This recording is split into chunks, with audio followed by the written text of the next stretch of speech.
Hello, rocket makers! Up until now, we've seen a lot of stuff about rockets I've already built, so I figured I'd take a break and actually build something. I'm going to make a low-powered kit. So this is the Estes Centuri, and if you're old like me, you remember when Estes and Centuri were the primary competitors, so seeing an Estes rocket with the Centuri logo on it is really quite amazing. So stay tuned, let's have some fun!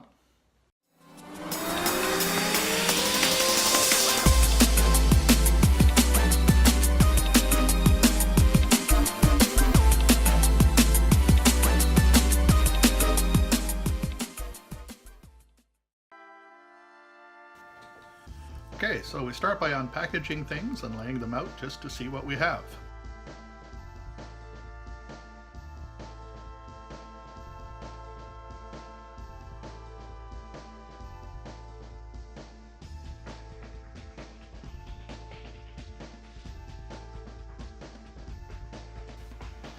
Now the nose cone and the nozzle that go onto the rear of the rocket are one piece of plastic that needs to be cut apart. Normally this would be better done with a razor saw, but since I didn't have one, a straight up X-Acto knife is what needed to be used.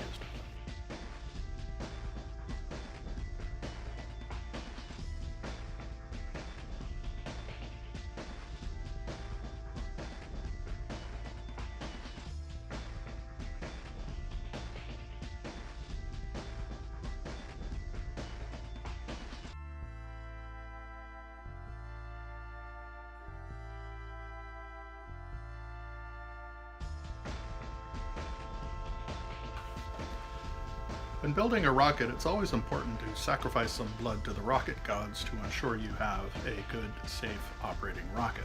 I've been doing this since I was a teenager, and this rocket is no exception.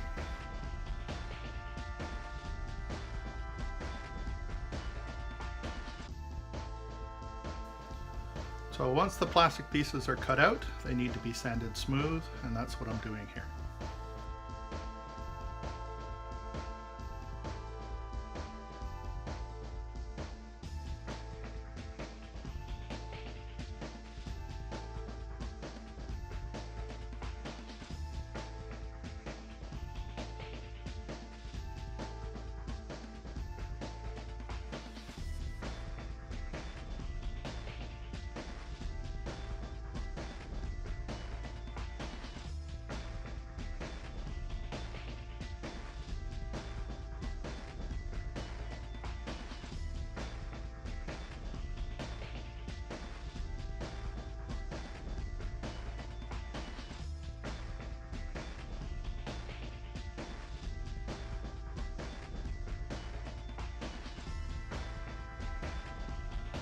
Next up we have the motor mount. Now this is a bit of an unusual design. It's kind of like a motor mount within a motor mount. And we'll see more of this a little bit later, but since this is going to go inside the body tube and it takes some time to dry, we make this before actually adding the fins to the rocket.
With the motor mount complete, we start by looking at the fins, and we have to sand it first to try and remove any rough surfaces on it. Then we cut it out of the balsa, which is laser cut with little tabs, so we have to cut through the tabs using the X-Acto knife.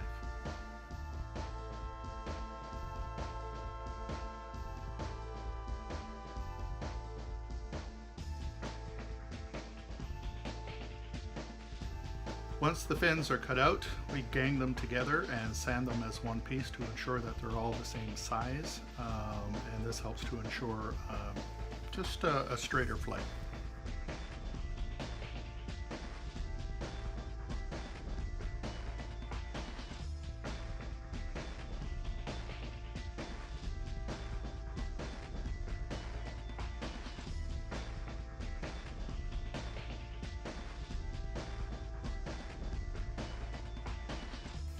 The next piece is shaping the fins. Now I could have added an airfoil to these, but I have found with fins this narrow, by adding a tapered trailing edge, it just adds some feathering that isn't very robust. So I just rounded both the front and the rear ends of the fins. And I did this for all 8 fins, the 4 on the rear and the 4 on the back.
So back to the motor mount.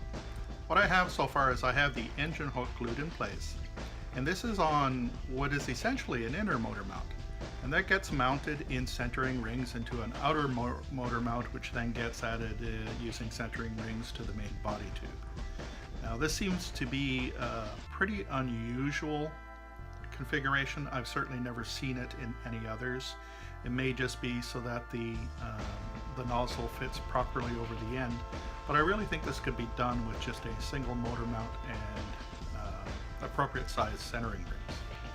I also found that the motor mount itself was a little bit flimsy, and as I'm exerting some pressure to insert it in the tubes, it crumpled a bit, and I think that could have been prevented by just adding another layer or two of paper to the body tube. I seem to recall them having been heftier in the past, but maybe that's just because I've been working on high power rockets lately. But it does seem a little bit flimsy to me, and that's the part that gave me the most trouble out of all the kit. Whenever you're gluing parts like this, it's very important to do test fits first. You want to make sure it fits in before you start adding any glue, because once you have the glue, things are going to stick into place, and it can be very difficult to remove them and adjust the sizing.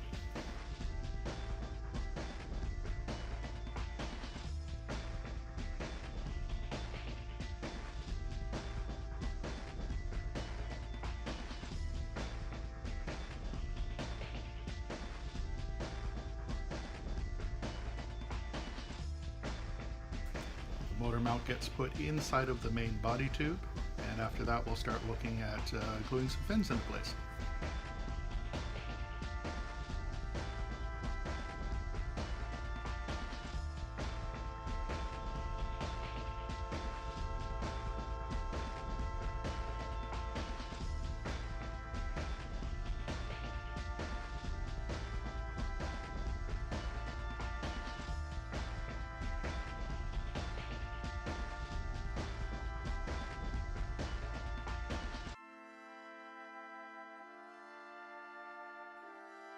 Okay, so gluing the fins into place, I use the fin alignment guide that I showed in an earlier video.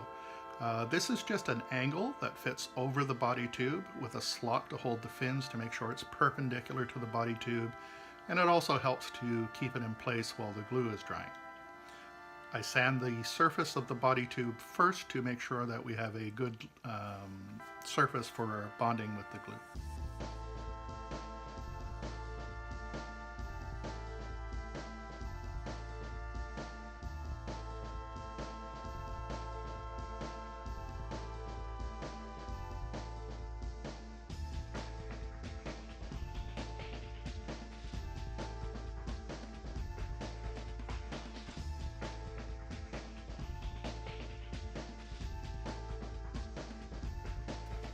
Once the fins are glued into place, I apply fillets to the root of each fin.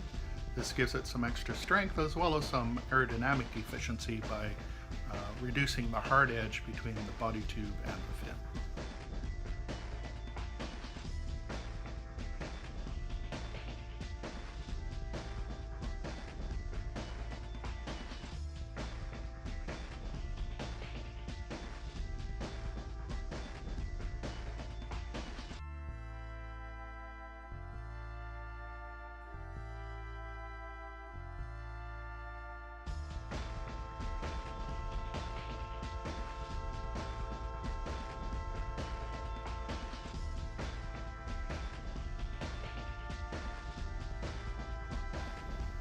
Next, I need to add fins to the upper portion of the rocket. For the lower portion, we had slots that tabs on the fins glued into. We don't have that for the upper surface. So what we have to do is we have to mark the location of those fins. There is a template provided into the instructions that I cut out, and that allows me to mark the location of those fins on the rocket.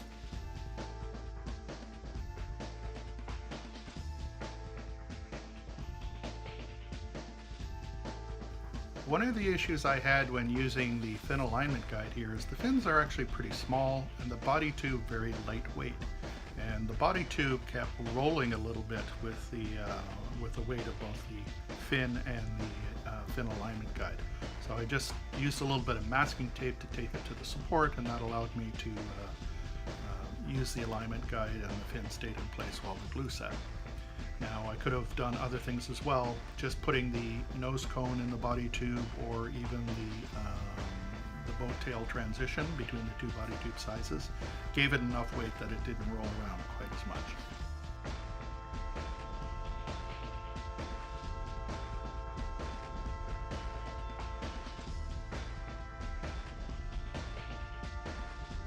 Once the fins were in place, I glued the boat tail and the nose cone into the forward body tube. Now this separated as one piece, so that is important that those pieces be glued in, but it's also important that the boat tail not be glued into the bottom section, otherwise you have no place for the parachute. Okay, so there you have it, a pretty simple one-day build. It's not much to it, it's a skill level 2 kit, and that certainly shows. The hard part is going to be finishing the balsa. Now you'll notice I haven't painted it yet or finished the balsa or anything like that, and that's because, well, it's October in Canada and the weather isn't exactly cooperating. That might wait till spring, and maybe I'll do a video on that then, but looks like a nice rocket. I had hoped to fly it last weekend, but again, it's Canada in October, and the winds were a little bit high, so the regularly scheduled rocket launch was canceled, but certainly I will fly this, and when I do, I'll get a video online for you as well. So overall, thumbs up. It's a great little kit. It's a good way to spend a day on a weekend or a day off from work, or however you want to do that. Highly recommend it. So as always, if you like what you see, subscribe, and if you want to see more builds like this, definitely leave a comment below. I think I will be doing some, and I'll definitely be progressing up in the skill levels as well, even though my skill levels aren't necessarily appropriate, but we'll see how that goes. In the meantime, have fun building and have fun flying.